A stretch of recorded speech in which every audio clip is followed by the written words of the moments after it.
Those who don't listen, take a silence, please.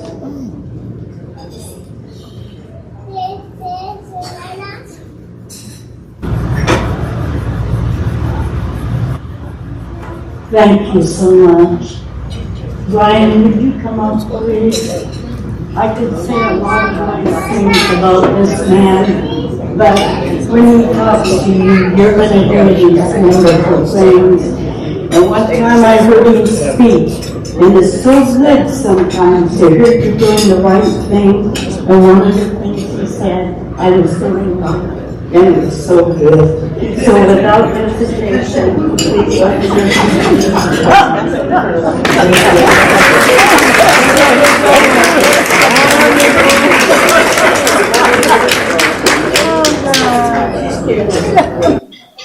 Well, it's fantastic, huh? Good afternoon, everyone. Rose Baker, who Nadine is good friends with, someone I've known for 25 years, and Rose is in the hospital in ICU right now. She's the executive director of Parents in Training, which is what made my presence here in California possible. And so we're really sending her a lot of prayers and hope that she has a speedy recovery. I'm so glad to see all of you. And I have this 1 hour period of time to share this message with you.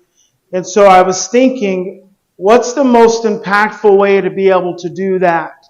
And I think it is by giving you some real contrast and comparison of some of the things that you are dealing with in your homes as foster parents. I commend you. I was once a foster child for a short period of time, but I know that especially the topic this afternoon, the first part of my presentation, is about working with teens.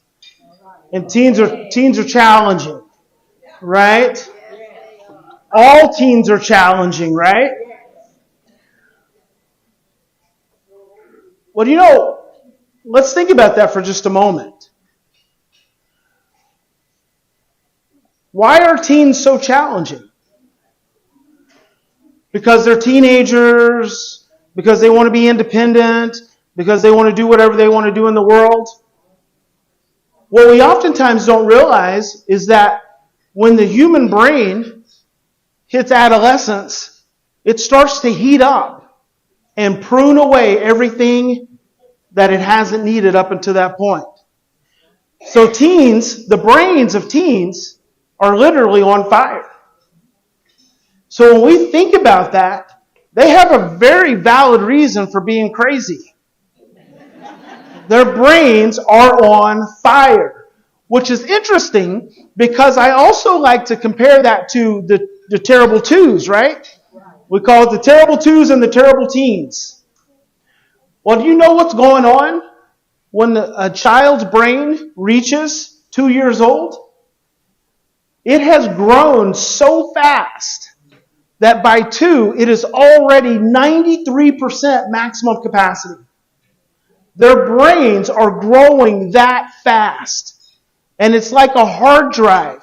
They're assimilating data, but also something very interesting happens when the brain hits this stage of 2. Actually, it's 18 months. A part of the brain called the amygdala, which is their fear receptor in their brain, comes online. That means by 18 months to 2 years old, a child is fully capable of being terrified and stressed out. And the other part of their brain, which is supposed to help them feel safe and be able to make sense of things and to realize that things aren't so scary, actually doesn't come online for another 12 months. So by 2, they are completely freaked out little creatures. And they have a little brain receptor that's just going threat, threat, threat, threat, threat. And that's why they act crazy. Just like teens. But did you know about teens? That the human brain the orbital frontal cortex, the prefrontal cortex of the brain, which is their social emotional control center. So the social emotional control center of the human brain does not come fully online and does not mature until you are 23 years old. That's in an ideal situation. In an ideal situation, our brains don't come fully online for our abilities to navigate the world in social, emotional ways. Now, where do you struggle with teens? Socially and emotionally. It doesn't come fully online until we're 23 years old in good cases. That's where you've got attuned, consistent, attentive parents that go to work and come home and put food on the table, and you probably have family dinners, and you probably put your phone away at dinner time. You're seeing how far away that is from these days? Now, what happens if you've experienced trauma or highly stressful events? A highly stressful event, any stressful event that's prolonged, overwhelming, or unpredictable has the capacity to impact you for the rest of your life. Any stressful event. So what happens when you've been exposed to drugs and alcohol in utero, or maybe your mother was a prostitute, or maybe she experienced domestic violence, maybe she was beaten while she was pregnant, or maybe you were conceived as, maybe you're a product of rape, and maybe at between 0 to 6 months old, you got left in a hotel room by yourself for long periods of time, and maybe by the time you were 1, you were sexually abused by men that came in and out, and maybe by the time you were 3, you were in 3 or 4 or 5 foster care homes, sometimes neglectful, sometimes abusive. How much further do you have to go for your brain to develop before it actually matures? You might be long ways into 27, 28, 29 years old. But see, we look at these teenagers and we expect them to be adults. And we don't take into consideration all of the history that they carry with them. And the reason we don't do that is we forget our own history. We forget our own history. We forget the way we struggled when we were teenagers. We forget the shit that we did. You might have kids acting crazy, but half the time they're doing half the shit you did when you was a teen. And now you're like, oh Lord, it's so bad. Ain't doing nothing but what you were doing. Sneaking out, drinking, running with friends. We forget where we came from. And when we forget where we came from, what happens is we let our brain run away with stress and fear. And when your brain runs away with stress and fear, you want to do 3 things. You want to control that behavior. You want to suppress it. You want to shut it down. Or you want to change it. And that's what you become focused on. And guess what? That's all creating more stress. Control, suppress, change. Anytime you're trying to control, suppress, or change a behavior, you know you're stressed out. And that's how most of us were raised. Most of us were raised in homes of control, suppressing, and changing. Most of us were raised in homes where you couldn't even roll your eyes. You could not even roll your eyes, much less get drunk and run away or knock a window out or kick a hole in a wall. You know what I'm saying? You know what I'm saying, don't you? Well, see, there are 3 pathways. Let's talk about that for a moment. I was probably going to talk about that a little bit later, but let's talk about it now. There are 3 pathways of emotional expression. They're called attitudes, feelings, and behaviors. Attitudes, feelings, and behaviors. I've been doing this work for 25 years, and for 25 years, I don't do traditional. I'm not going to tell you what 98% of other mental health professionals are going to tell you. I'm going to tell you something different, because if what you were doing is what you have been doing was working, you wouldn't have to keep doing it. Does that make sense? If something you're doing is working, you don't have to keep doing it. But isn't it interesting how no matter where you go, what counselor you go to, or what school you go to, what teacher, what psychiatrist, they're all telling you the same shit? The same shit. It just gives a different little look, different little box. And then you wonder why you keep being stuck, because no one's telling you anything different. They're telling you the same stuff over and over and over again. And I learned 25 years ago that doesn't work. My daddy used to whip me. I didn't get spankings. I got whippings. And my daddy never learned that whipping didn't work. My behavior didn't change. I just got sneakier. My sister, because I had an adopted sister as well, she wasn't sneaky enough. So she kept getting whippings. She was getting whippings up until she was 15 years old. And at 15 years old, it's no longer a whipping, it's called a fight. And she decided she didn't want to fight no more. So she didn't run away from home, she left home. Because she didn't have any other option. And just the other day, I got a message from one of my trauma support specialists here in the area who's working with a family, and a 16-year-old had hit the road and was headed to San Francisco with some friends. And before that, the 16-year-old had slept in a bathroom in a park in Roseville.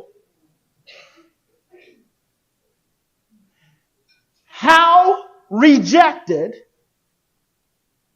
how abandoned, how stressed out, how pushed out do you have to feel to sleep in a bathroom in a park in Roseville? And y'all know ain't nothing but homeless people around here sleeping in bathrooms. How sad and how stressed out and how scared do you have to feel to choose a bathroom over your home? Not even a home that's abusing you. Physically abusing you. Not even a home where there's intentional maltreatment. But a home where parents feel like they are doing their absolute best. And over a period of time, that absolute best makes you feel so bad, you'd rather sleep in a bathroom in a park. We never stop and ask, how did it get this way? Because usually, it's because we keep doing the same thing, expecting a different result. What does Einstein call that? Insanity. But do we know why? And then I'm going to come back to these 3 emotional pathways. Do we know why? This is very important. Joseph Ledoux is a New York University neuroscientist. He wrote a book called The Emotional Brain.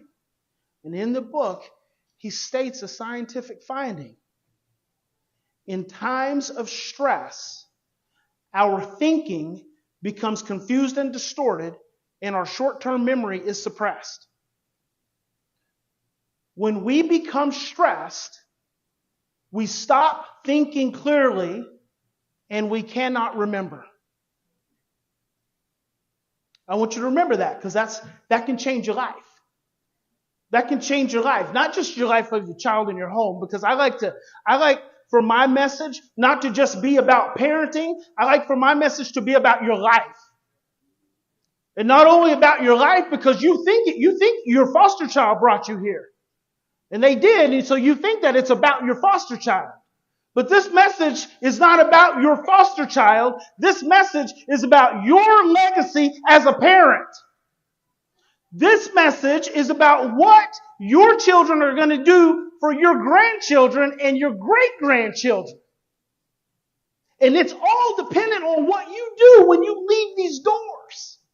So if you keep doing the same thing, expecting a different result, guess what you're going to see in the future? The same thing. The same thing. When we become stressed, and this is so simple, when we become stressed, we stop thinking clearly, and our short-term memory shuts off. We can't remember. So let me tell you how this works. A child who comes from a background of trauma, it doesn't even have to come from a background of trauma. A child could just be being a little stressed out child. Starts doing something that stresses out the parent. The moment the parent becomes stressed, the parent is now unable to calm the child. This is very important. And it's across the board. It's across the board. The moment, so the child starts having this behavior. It can be any behavior you want to name. The child starts having this behavior. That behavior is driven by the child's stress. So an acting out child is a stressed out child. When a child is acting out, it's because the child is stressed out. It does not have to get any more complicated than that. You can say, well, they're a foster kid and they had all these moves and, their parent was crazy and they're on all these medications. You can call it all of that. But at the root, an acting out child is a stressed out child. When that child starts acting out, the parent gets stressed out. The moment the parent gets stressed out, the parent's thinking becomes confused and distorted, and their short-term memory shuts off. The moment the parent's thinking becomes confused and distorted, they take whatever that child is doing and they blow it up times 10. Because you're not thinking clearly. You've got a part of your brain called your amygdala. It's your fear receptor in your brain. When anytime you're stressed, it releases cortisol, which is your stress hormone. Cortisol makes you crazy. And the moment you become stressed and that cortisol starts surging through your brain, your thinking becomes confused and distorted. So you're not seeing things the same way anymore. And that's why sometimes you can hear a dog go, rah, rah, rah, rah, rah, and you go, oh, Lord! You think it's a pit bull and you turn around, it's just a chihuahua. Because your brain reacts that quickly. So if that child is stressed out and acting out, and then you as the parent become stressed out right along with them, you've now got two people who are both stressed out and overwhelmed and not thinking clearly and not remembering. So I like to use stories from my own life because this work is not only my passion, but it's my purpose. This work is what I was born to do. Every moment, all the way from my conception, has created me to understand these children and you all as parents. Every moment. And so I think about, as a child, I grew up in the country, if you couldn't tell. I was actually born in Muskogee, so you are officially looking at an Okie from Muskogee. Some of you remember old Merle Haggard. I don't dress this way all the time. I would if my wife would let me. This is my wife. This is my beautiful daughter, my beautiful wife here.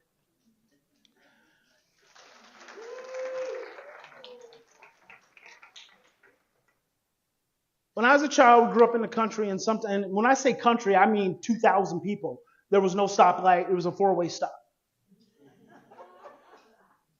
One street goes all the way through town. And my dad was a heavy equipment operator. He worked for DeLisi Brothers for 35 years in a rock quarry. Well, my dad was also a Vietnam veteran. He came back from Vietnam. He had severe post-traumatic stress disorder. My dad was also the child of an alcoholic. His father was shot and killed in a bar when he was still a boy. My mother was also the child of an alcoholic. who, when she was 9 years old, he had a heart attack in front of her and died at the kitchen table. She never talked about it. Both my parents were the oldest of sibling groups of 10 and 9. So they were both parentified. Some of you have foster children who were parentified, meaning they had to act like parents more than they could act like children because they didn't have anyone looking after their brothers and sisters. So they grow up and they're conditioned to act like little adults even though they're 5 years old. It can create a lot of conflict. That 5-year-old grows up into a teenager who you can't tell anything to because they know everything. Well, in some instances, they probably know more than you do. They've learned how to control the world. So that's how my parents grew. That was a little bit about my parents' background. But every now and then, my parents worked very hard. My mother was a Head Start teacher, and I loved my parents very much. In fact, I dreamed about my father last night. I woke up at 2:30 in the morning. I was like, I dreamed about my dad. My dad passed away 18 years ago.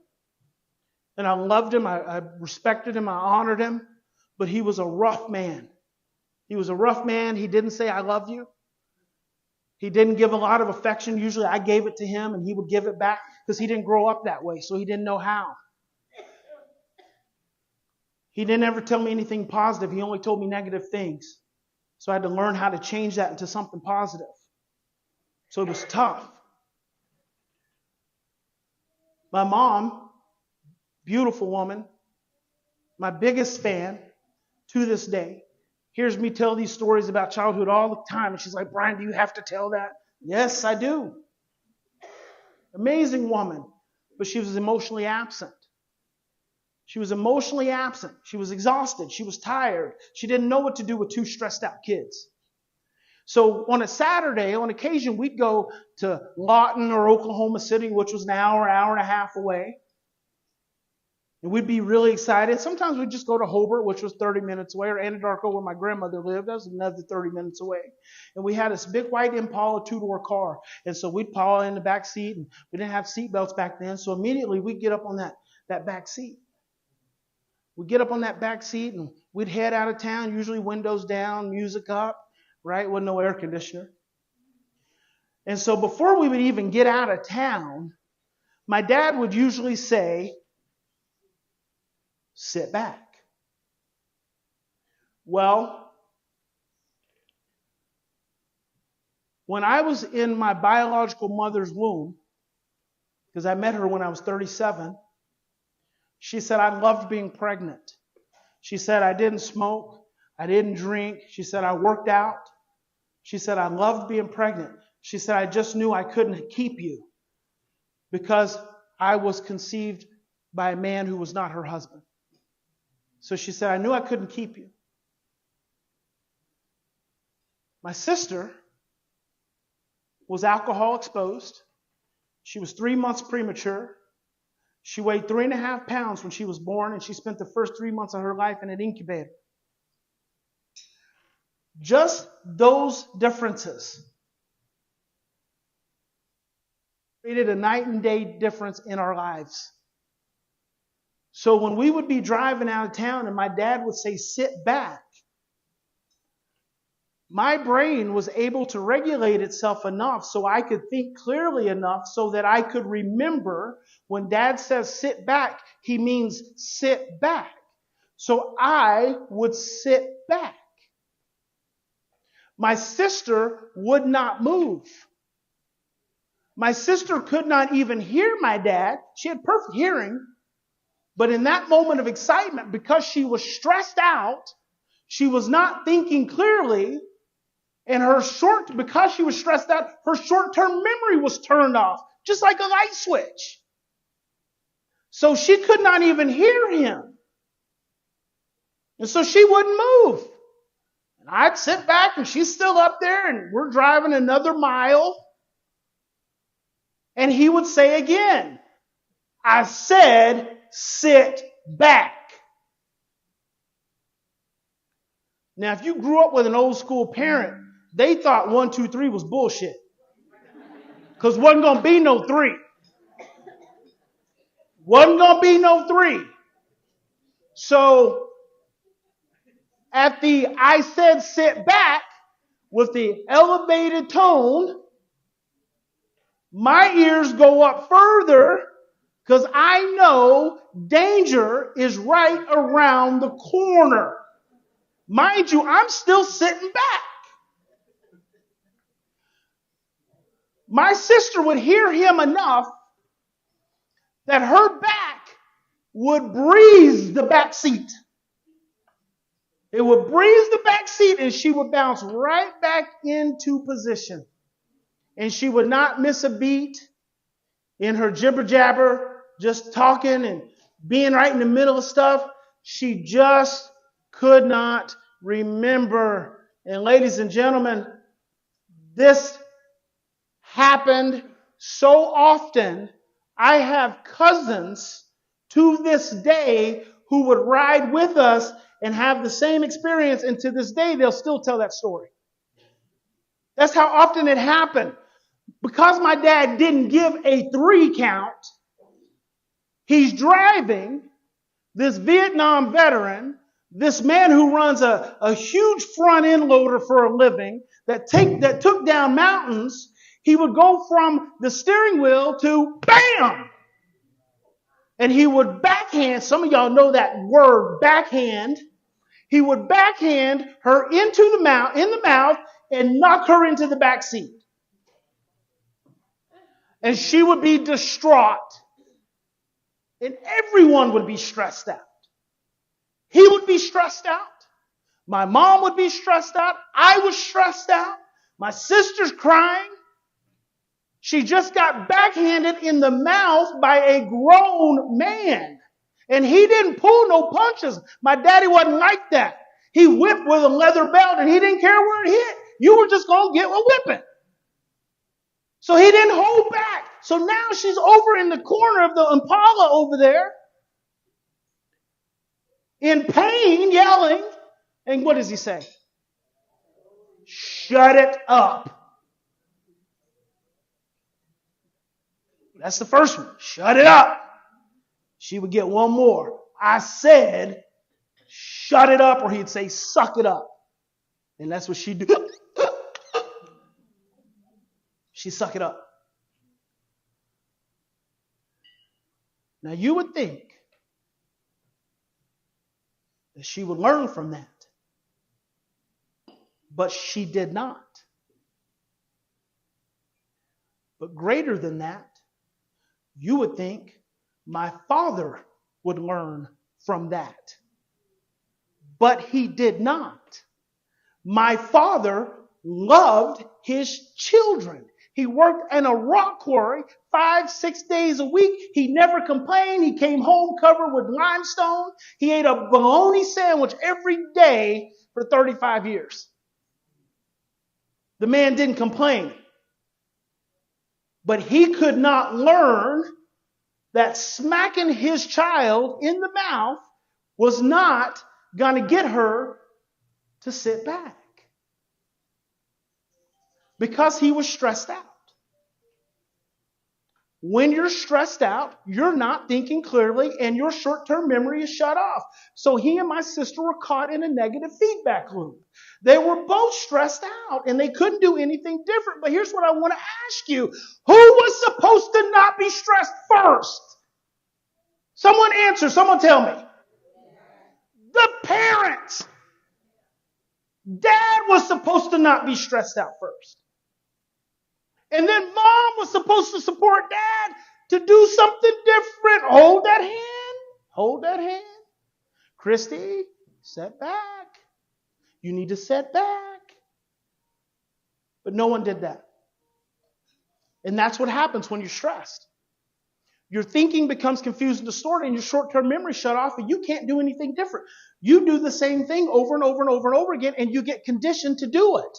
And not only do you become conditioned to do it, but when you become stressed, your brainstem gets activated.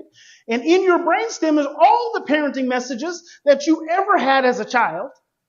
From mom and dad, from grandma and grandpa, from great-grandma and great-grandpa, all the parenting messages, not to mention all the painful experiences, all stirred down in your brainstem. And the moment you get stressed, that's what gets activated. And you're supposed to overcome all of that to be able to parent differently? You have to. You have to. You don't have any other choice. Otherwise, you just keep doing the same thing and expecting a different result. Just stop and ask yourself. Stop and ask yourself, how often am I doing the same thing and expecting a different result? And instead of saying the child just isn't learning because they aren't learning, because they're stressed out and not thinking clearly and their short-term memory shut down, they literally cannot learn. This is the biggest problem in schools right now. We're sending kids to school stressed out. School stresses them out even more. Then they don't learn because they can't learn. And then we stress them out even more than that. Who's crazy? Please tell me who's crazy.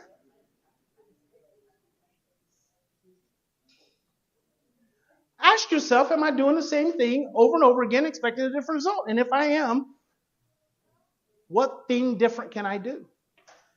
What different thing can I do besides that thing that I know is not working? So then we come back to our 3 emotional pathways, and this is going to be a little challenging. What time is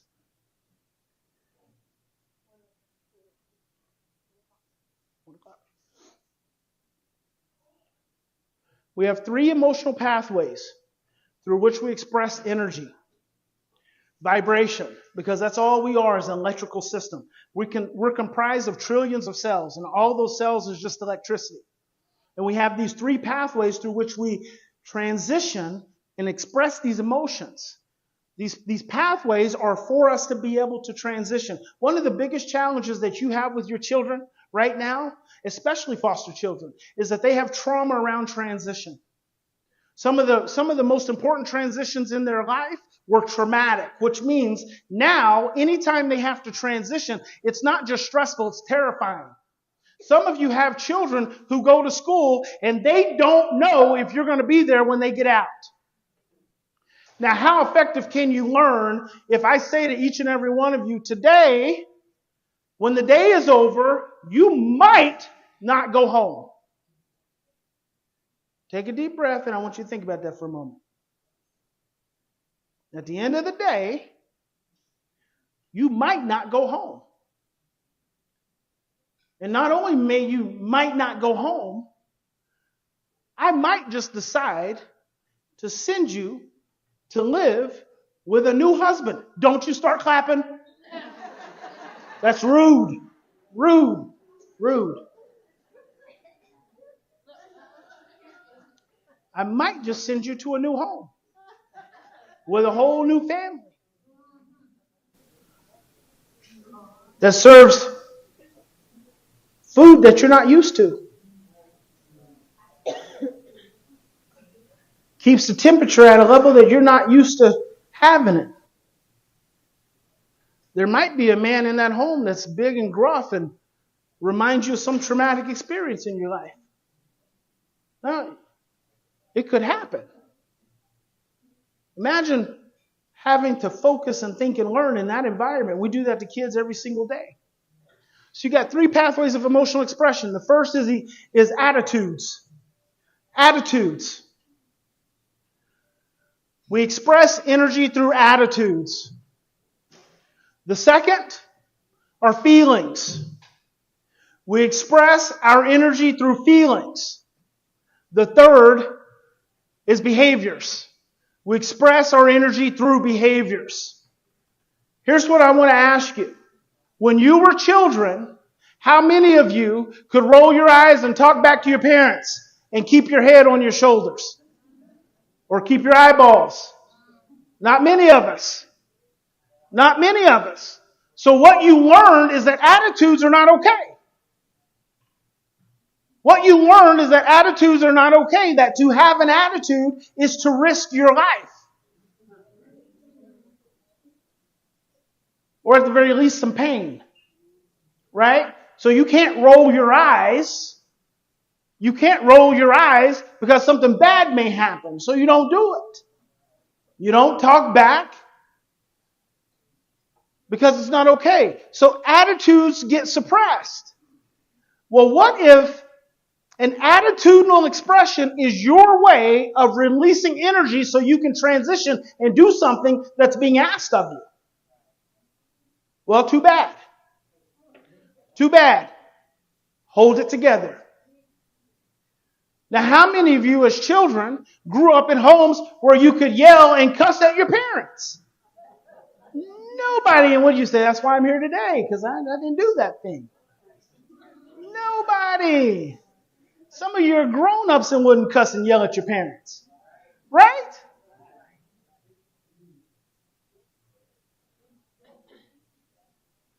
So what if I told you that expressing your feelings is a natural pathway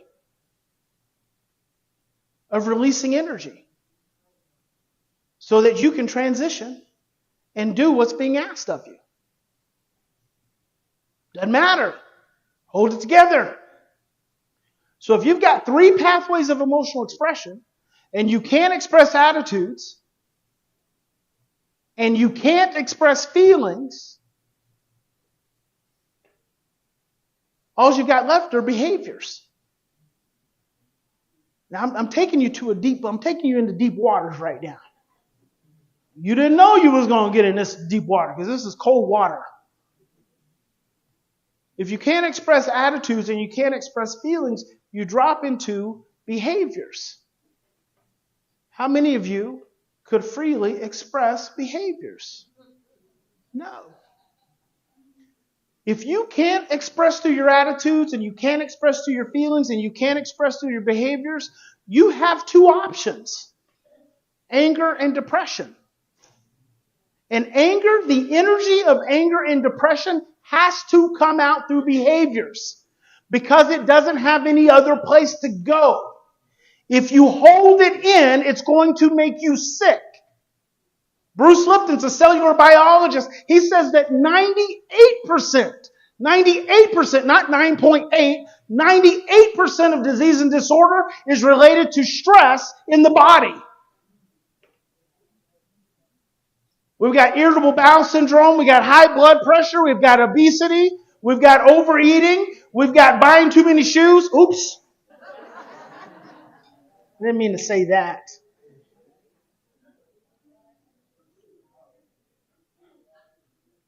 If you can't express your attitudes and you can't express your feelings, you drop down to behaviors. Behaviors are not okay. So you only have 2 options: anger and depression. Anger and depression have to come out through behaviors. Anger and depression have to come out through behaviors.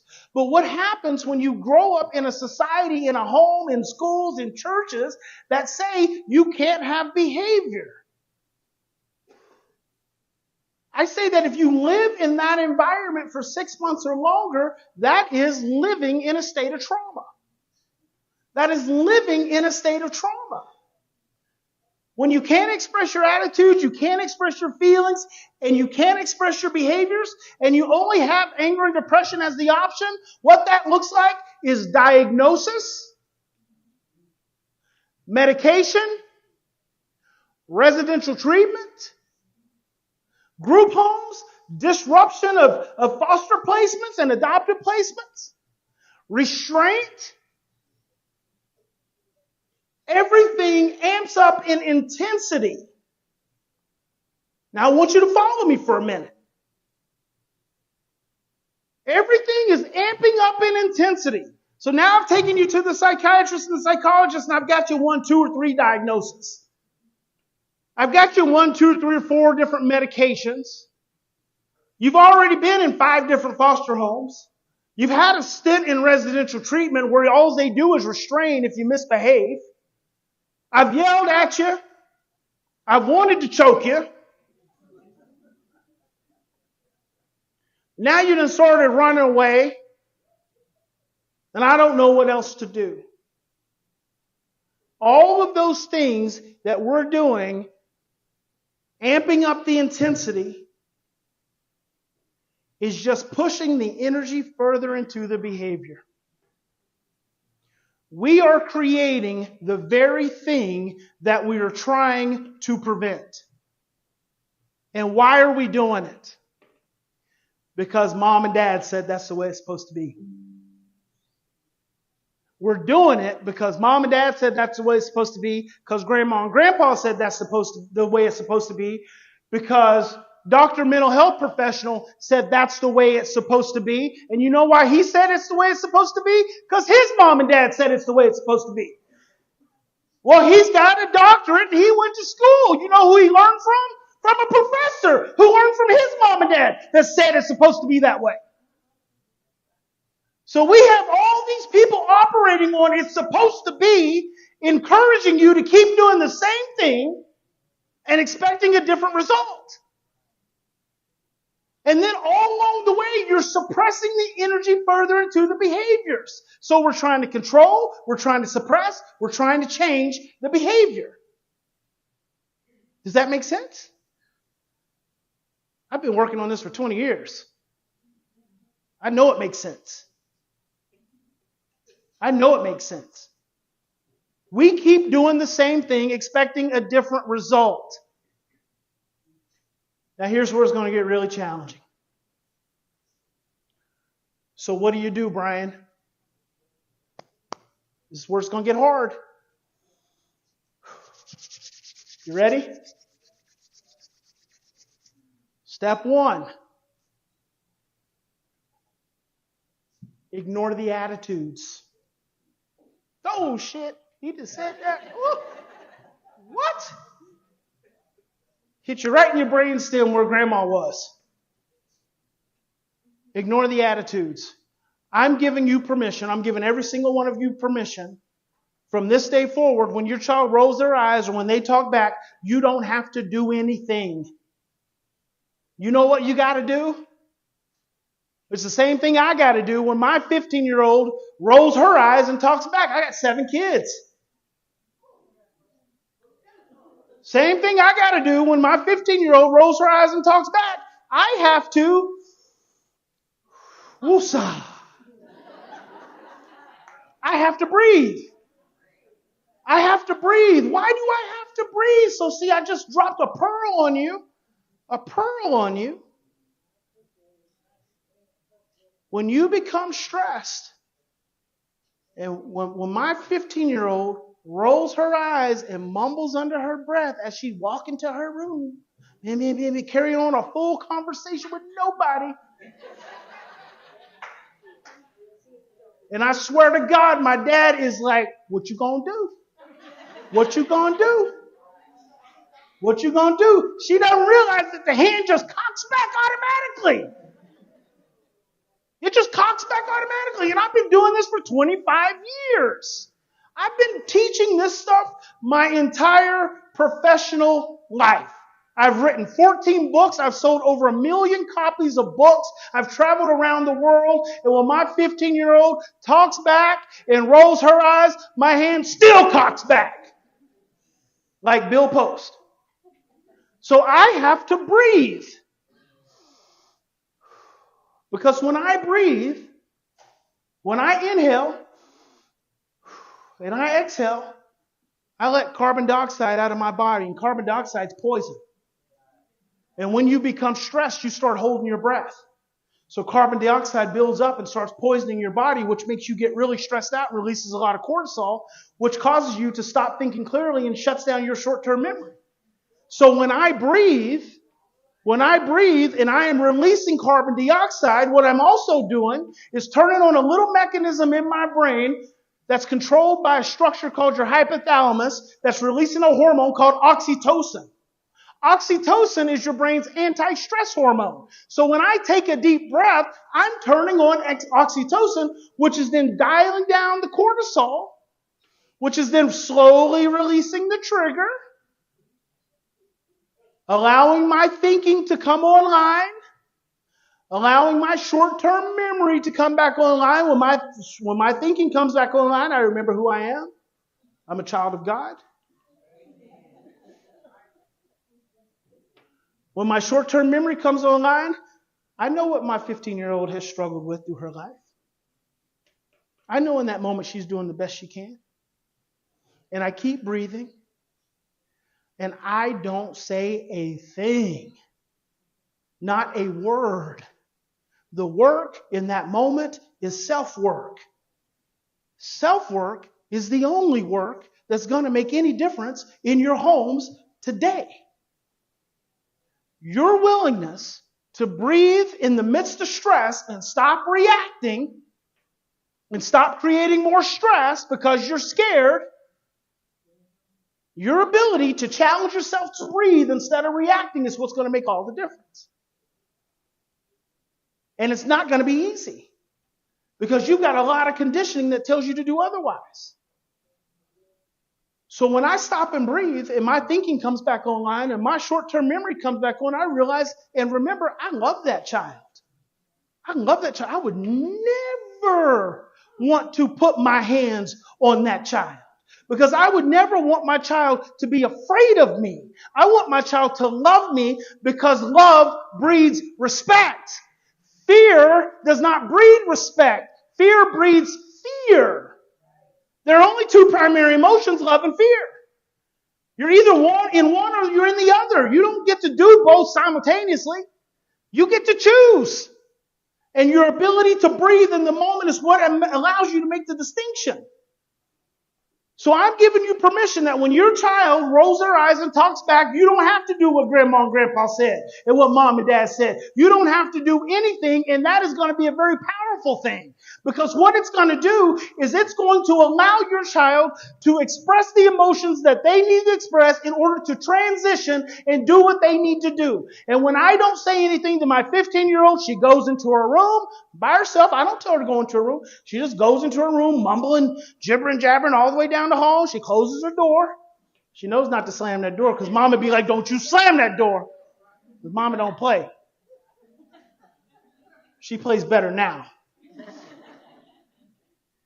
She goes in that room, she closes her door, and she's in there in her little makeup counter telling somebody about how bad I am and how obnoxious I am and someone on Snapchat or TikTok.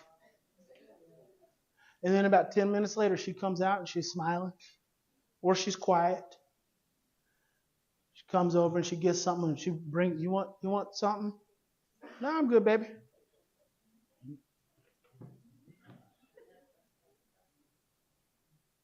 Because I'm creating a space for her brain to calm down and her short-term memory to come back on so that she can remember that I love her and she loves me and we're going to be okay. We're going to be okay. So that's the repetition I'm creating all around attitudes. Now think about how deceived you've been for generations into believing that attitudes were so important that you needed to hit and scream and yell and threaten.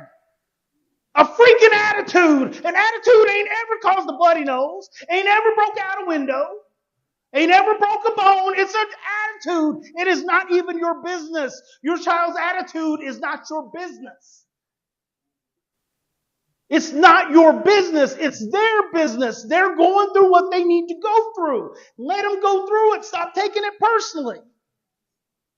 Ignore the attitude. Work on yourself and then wait. I want you to just try it. I know you don't believe me and that's okay. That's okay because I know.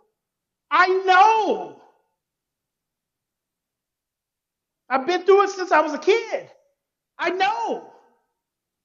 Try it and see what happens. I love that. I love to give parents a little homework assignment. Next time your child, encourage them to give you an attitude. And when they do, don't say nothing. Just turn around, go the other way, and watch what happens.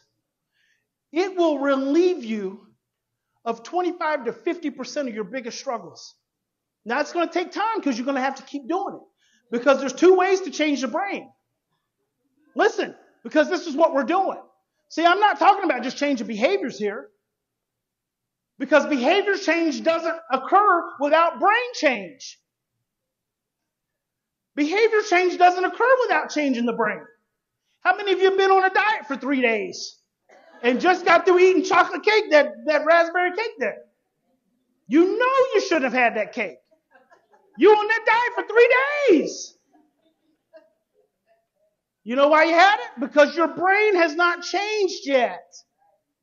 See, we minimize these struggles we have with our kids and these experiences that we've had, and we just try to focus on changing the behavior. But we don't realize that focusing on changing the behavior is just growing the behavior in a different way. So you can ignore the attitudes. The second thing I'm going to ask you to do, I'm going to give you permission to do, when your child has feelings, when they have feelings, I'm going to ask you to encourage them. No more do you have to say, you don't talk to me that way, you don't raise your voice in this house. Children are meant to be seen and not heard. No more do you have to do that. All you have to do is say, tell me more. You're mad? Let it out. Give it to me. Makes you uncomfortable just hearing it, doesn't it? And think about how harmless that is. Now, if what you've been doing is working, don't do anything I'm suggesting. If what you've been doing is already working for you, just keep on doing it. Because I'm going to be over here still preaching this little message to those who want to hear it and actually do something different.